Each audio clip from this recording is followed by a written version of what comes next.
Well, we're joined now by the Conservative MP, Miriam Cates. Thanks very much for being with us. I just wonder, were you listening to Boris Johnson in the 1922 committee? No, I haven't been in the 22 committee, actually, because obviously I've come to do this interview.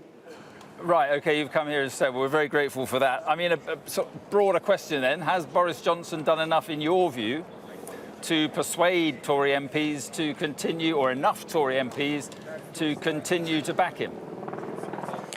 Well, in my view, yes. That's my, obviously, personal opinion. I've read the report.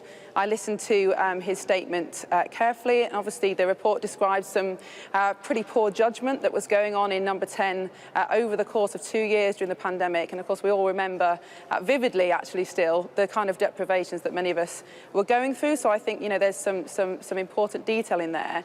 But the Prime Minister has apologised for the errors of judgment that took place. He's been fined for one particular event, and significantly, he's made some big changes into the operation of Number 10. And we've seen the progress of that already as MPs. So, yes, mistakes have been made, but I do think progress has also been made, and I'm satisfied that he's done enough.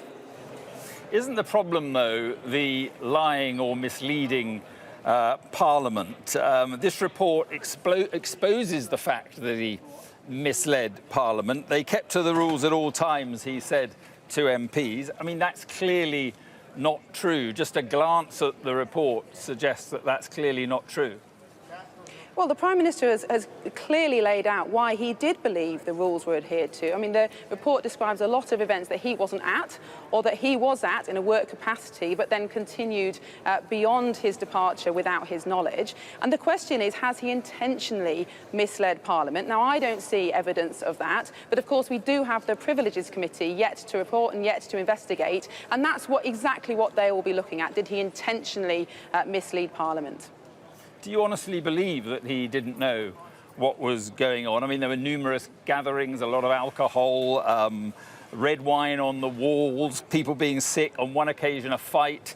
I mean, do you honestly believe that he didn't know that that happened or was going on? Well, in the Prime Minister's statement today, you know, he made clear that Downing Street is an enormous building. It's not just a house. It's over 5,000 square metres of space on 5 floors. I think 500 staff work there. Of course, as a leader, you're responsible for setting culture, but I don't think anyone who works in a big workplace really thinks that the person in charge knows exactly what's going on for all their employees at all times, and neither should they, because as individuals, we have autonomy and we have responsibility for our own actions. So I certainly haven't seen anything in the report, and let's remember that Sue Gray and the Met have had access to an enormous amount of evidence, an enormous amount of photos. These are the conclusions they've come to, and I accept those. They've done their job, the police have done their job, the Prime Minister has been fined for one event that breached the guidance. So yes, I do accept that he wouldn't have known all the things that all the staff were doing at all times. But as I said, in terms of intentionally misleading, I don't see the evidence for that, but that is what the Privileges Committee is here to do, and he has welcomed that scrutiny. But he said in the Commons that the entire senior management team had changed. I mean, it's just not true, is it? He is still there. He is the elected Prime Minister. He received an enormous mandate in 2019 to unite and level up this country, to deliver Brexit. He still has that mandate because we haven't had another general election. But one of his roles as Prime Minister is to make sure that he has the best people around him with the best judgment. Now, that clearly wasn't the case throughout COVID, although let's be clear, he has had some brilliant people in Number 10 doing an incredible job for this country. But he has made a big change in the executive team in Number 10. And as I said, we've seen the fruits of that as MPs, and I think progress has been made. And actually, Sue Gray has acknowledged that progress herself. I'm just going to speak in a moment or two to a woman who couldn't go to see her father in his dying days. I just wonder what you would say, just finally, to people like her, Jean Adamson, who I'm about to speak to. What would you say about your continued support for Boris Johnson?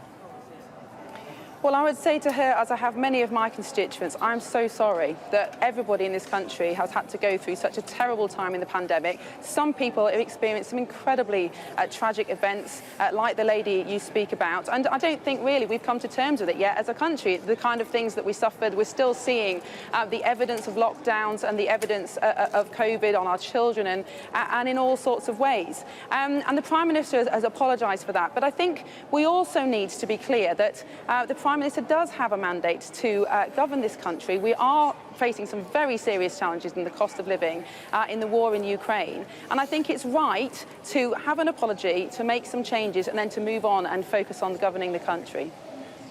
OK, Miriam Cates, thank you very much indeed.